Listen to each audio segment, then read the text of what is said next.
নফস ও রূহ নিয়ে আরও কিছু কথা।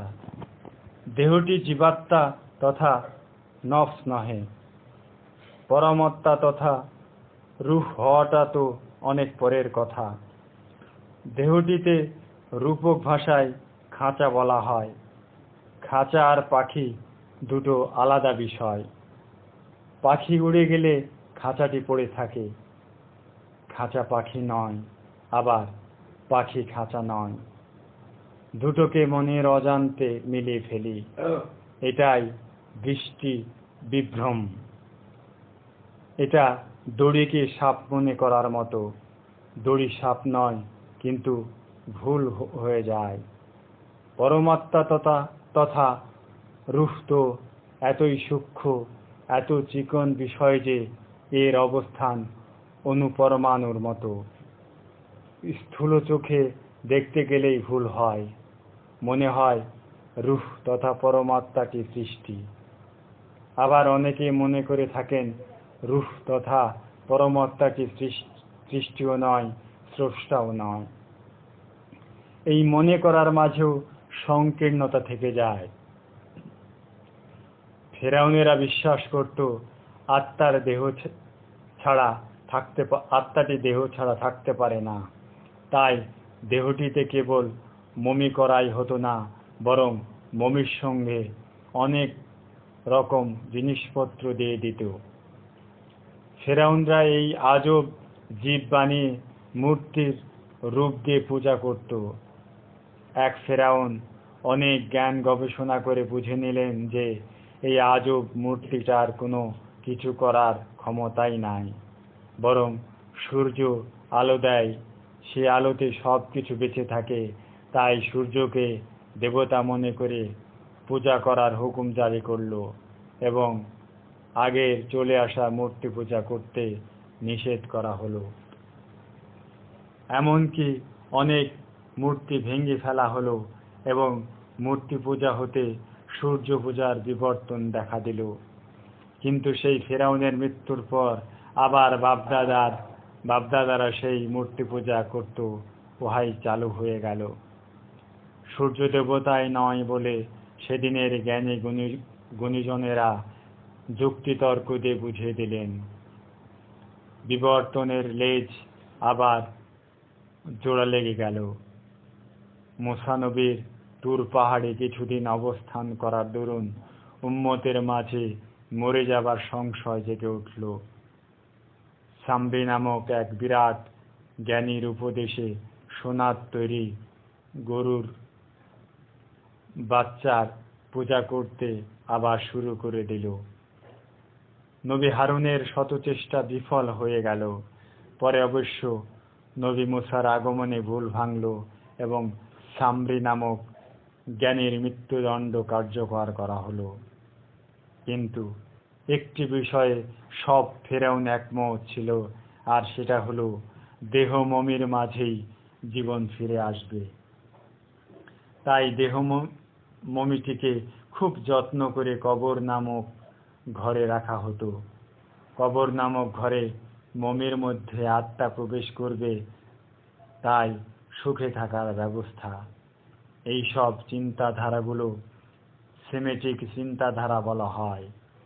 এই চিন্তাধারা কম বেশি এখনো চালু আছে, মারা যায়নি। সম্রাট আকবরের দিনে এলাহির মতো আজও দিনে এলাহির অনুসারী এবং উপাসনার ঘর দিল্লিতে দেখে চমকে উঠলাম। ভাবলাম দিনে এলাহি মারা গেছে, কিন্তু গন্ধটি সামান্য হলেও থেকে গেছে। আমি এখন রূহ বিষয়ের উপর অনুবাদের বই পড়ে চমকে গেলাম।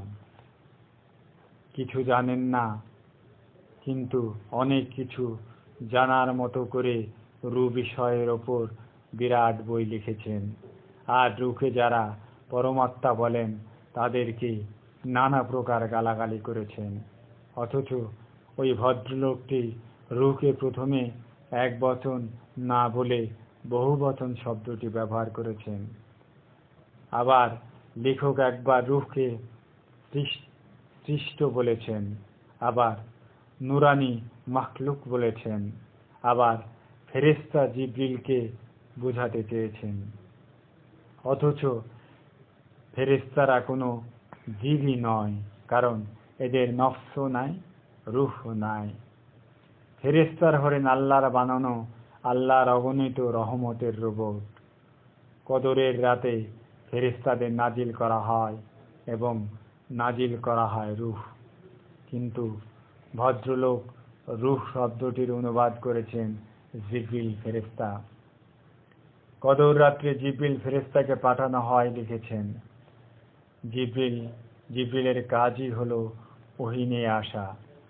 সেই ওহী মহানবীর পর হতে যদি বন্ধ থাকে তো জিবরিলকে বেকার পাঠিয়ে লাভ কি? যিনি বইটি বাংলায় অনুবাদ করেছেন তিনি হয়তো জানেন না যে যিনি রূহের উপর বইটি আরবি ভাষায় লিখেছেন, ওনার আর একটি চমৎকার বিস্ময়কর বইতে কোরআন, হাদিস, ইজমা, কিয়াস দিয়ে বহু গবেষণা, বহু কষ্ট, ত্যাগ স্বীকার করে প্রমাণ করে দিয়ে গেছেন যে পৃথিবী গ্রহটিতে কেন্দ্র করে বিশ্ব ব্রহ্মাণ্ড ঘুরছে। কি চমৎকার আবিষ্কার করে গেছেন আজ হতে প্রায় 700 বছর আগে। আর সেই মহাগবেষকের মহামূল্যবান রূহ নামক বইটি বাংলায় অনুবাদ করে অন্য গবেষকের 14 গোষ্ঠী ধৌত করে ফেরকাবাজের অপবাদ দিয়ে উপহার দিয়েছেন। এই অমৃততুল্য বইটি পড়ে কত সরল পাঠক যে বিভ্রান্ত হবেন তার কথা কি বলবো। বড় বাবার বেলায় খাই নামক চকবাজার ইফতারির মতো লেখকের সে কি মান, গর্ব, অহংকার। ও বড় বাবার পোলাও খাই নামক বড় বাবার পোলাই খাই নামক চকবাজারের ইফতারির মতো লেখকের সে কি মান, গর্ব, অহংকার।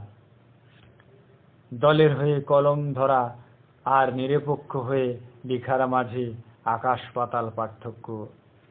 আজকের পাঠকরা কোন মুড নিয়ে লিখছেন, কোন সাইনবোর্ড কাঁধে ঝুলছে কিনা পরিষ্কার বুঝতে পারে। তবে মানুষরূপী গাধাও যে আছে তা অবশ্যই স্বীকার করেন। গাধা আছে বলেই তো এত লেখা, রোগী আছে বলেই তো ডাক্তার।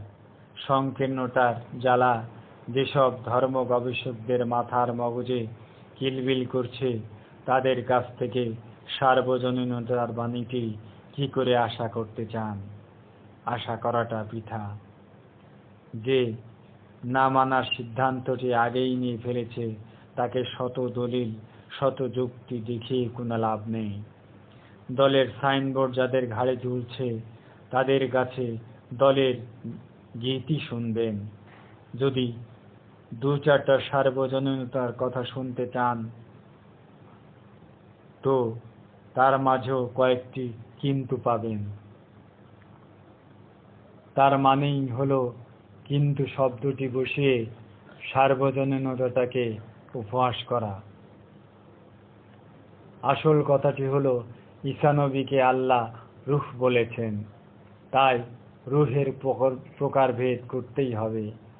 এমনকি নস্টিকেও আরবি ব্যাকরণের জাদুমার্কা ঘোর প্যাঁচ খাটিয়ে রূহ বানিয়ে ছেড়েছেন।